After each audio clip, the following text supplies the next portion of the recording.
বলিউডের dream girls অনুপ্রেরণার এক নাম ক্যাটরিনা কাইফ।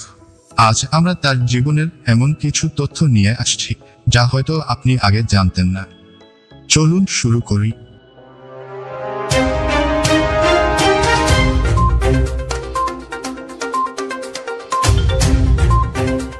শৈশব ও পরিবার। ক্যাটরিনা কাইফের জন্ম 1983 সালের 16 জুলাই হংকংয়ে। তার বাবা মোহাম্মদ কাইফ ব্রিটিশ নাগরিক এবং মা সুজান টাকোট একজন সমাজকর্মী। মজার ব্যাপার হলো ক্যাটরিনার 7 জন ভাই বোন রয়েছে এবং তিনি পরিবারের মধ্যে চতুর্থ। বলিউডে প্রবেশ। ক্যাটরিনা প্রথম বলিউডে পা রাখেন 2003 সালে বুম সিনেমার মাধ্যমে।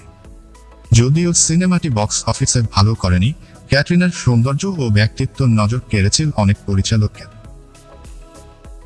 সংগ্রাম ও সাফল্য। বলিউডে প্রথম দিকে ক্যাটরিনার জন্য বেশ কঠিন সময় ছিল, কারণ তার হিন্দি বলার দক্ষতা ততটা ভালো ছিল না। কিন্তু তিনি কঠোর পরিশ্রমের মাধ্যমে এই বাধা অতিক্রম করেন। 2007 সালের নমস্তে লন্ডন তার ক্যারিয়ারে বড় সাফল্য এনে দেয়।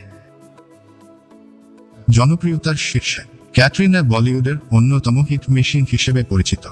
তার অভিনীত এক থা টাইগার, জিন্দেগি না মিলেগি দোবারা এবং ধুম 3 এর মতো সিনেমাগুলো বক্স অফিসে দারুণ সফল হয়েছে। ব্যক্তিগত জীবন।